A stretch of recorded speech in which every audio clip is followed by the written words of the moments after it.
in my role as a deacon for Bega Kwa Bega in Tanzania, I stand between the Saint Paul Area Synod and the Evangelical Lutheran Church in Tanzania, Iringa Diocese. So I am the face of the synod in the diocese. I'm the only staff person that is there full-time.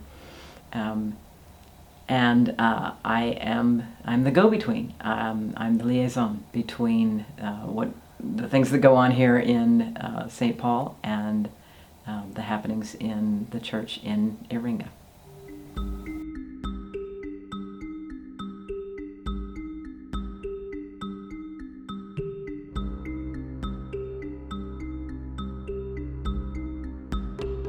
So the administration piece is a lot of paperwork and office management, banking, maintaining assets, for example, making sure the car is running, that it has insurance, that it's filled with gas, that I log the mileage, things like that.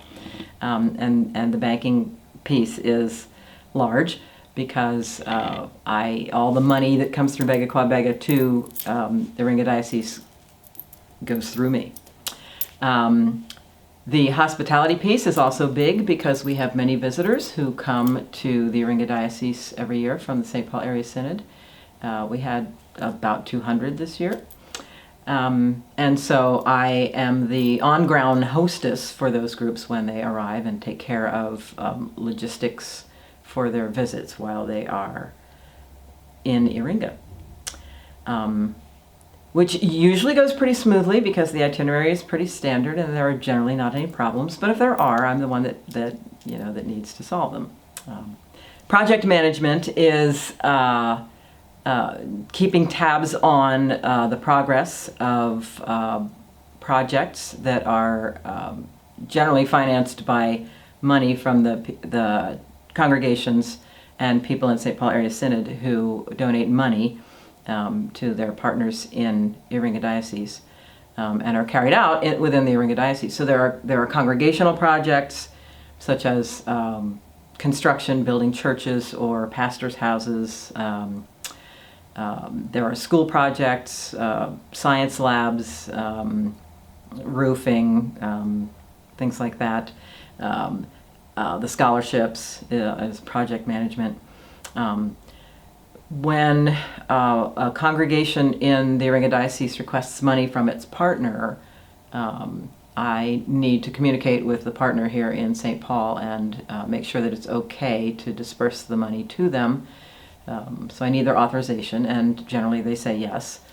And then we keep track of how that money's being spent in Iringa so that it's being spent the way the people in St. Paul who donated it meant for it to be used.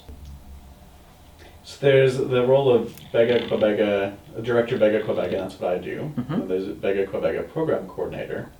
For those who are on the outside, what's the difference between those roles? What do you do? What do I do from your perspective?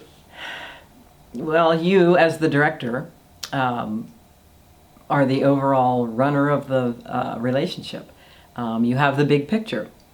And you work largely on the American side with visits to Tanzania to check up on what's happening and to have meetings with the diocese management, kind of map out a sort of a calendar and just keep tabs on what's happening there. I, as the program director, program coordinator, live in Iringa, so I am there year-round, and I take care of all the day-to-day stuff. We do communicate regularly, and so you do keep tabs that way as well. But you have a lot more high-level talks with the DERA management team than I do. I'm just kind of the person on the ground maintaining things, and you are the one that's perhaps making larger decisions. So I think that what people have to know about this Bega Kwa Bega thing is the lessons that it teaches in radical hospitality. That's the phrase I get from Chris Stubing. Radical hospitality, welcoming the stranger, welcoming the outcast. How to, a different way of how to be church. That's what you learn from Bega Kwa Bega. From accompanying those most wonderful, joyous, God-filled people in Tanzania, is how to be church in a very different way.